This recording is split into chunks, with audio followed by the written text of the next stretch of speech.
भगवान विष्णु जी और माता लक्ष्मी जी। एक बार भगवान विष्णु जी शेषनाग पर बैठे बैठे बोर हो गए और उन्होंने धरती पर घूमने का विचार मन में किया। वैसे भी कई साल बीत गए थे धरती पर आए और वह अपनी यात्रा की तैयारी में लग गए। स्वामी को तैयार होता देखकर लक्ष्मी माँ ने पूछा, आज सुबह सुबह कहाँ जाने की तैयारी हो रही है? विष्णु जी ने कहा, हे लक्ष्मी, मैं धरती लोक पर घूमने जा रहा हूँ। तो कुछ सोचकर लक्ष्मी माँ ने कहा, हे देव, क्या मैं भी आपके साथ चल सकती हूँ? भगवान विष्णु ने 2 पल सोचा, फिर कहा, एक शर्त पर। तुम मेरे साथ चल सकती हो। तुम धरती पर पहुंचकर उत्तर दिशा की ओर बिल्कुल मत देखना। इसके साथ ही माता लक्ष्मी ने हाँ कह के अपनी मनवा ली और सुबह सुबह माँ लक्ष्मी और भगवान विष्णु धरती पर पहुंच गए। अभी सूर्य देवता निकल रहे थे। रात बरसात होकर हटी थी। चारों ओर हरियाली ही हरियाली थी।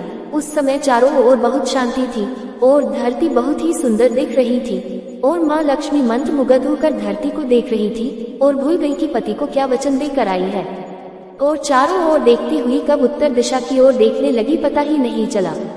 उत्तर दिशा में माँ लक्ष्मी को एक बहुत ही सुंदर बगीचा नजर आया और उस तरफ से भीनी भीनी खुशबू आ रही थी और बहुत ही सुंदर सुंदर फूल खिले थे। यह एक फूलों का खेत था और माँ लक्ष्मी बिना सोचे समझे उस खेत में गई और एक सुंदर सा फूल तोड़ लाए। लेकिन ये क्या, जब माँ लक्ष्मी भगवान विष्णु के पास वापस आई तो भगवान विष्णु की आंखों में आंसू थे और भगवान विष्णु ने माँ लक्ष्मी को कहा कि कभी भी किसी से बिना पूछे उसका कुछ भी नहीं लेना चाहिए और साथ ही अपना वचन भी याद दिलाया।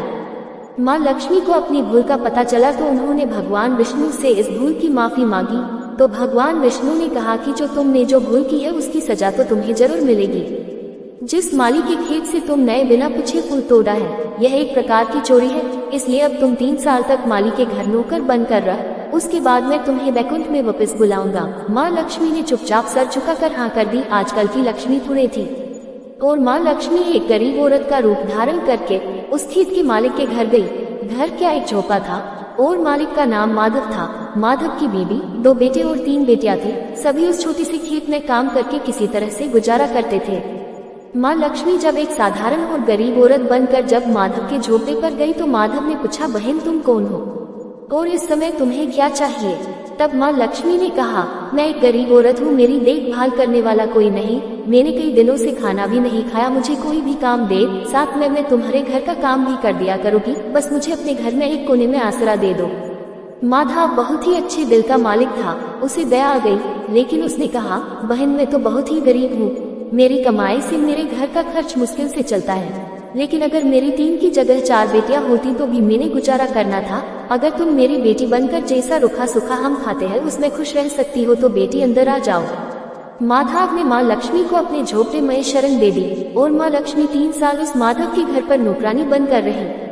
जिस दिन माँ लक्ष्मी माधव के घर आई थी उससे दूसरे दिन ही माधव को इतनी आमदनी हुई फूलों से कि शाम को एक गाय खरीद ली। फिर धीरे धीरे माधव ने काफी जमीन खरीद ली और सबने अच्छे अच्छे कपड़े भी बनवा लिए और फिर एक बड़ा पक्का घर भी बनवा लिया। बेटियों और बीवी ने गहने भी बनवा लिए और अब मकान भी बहुत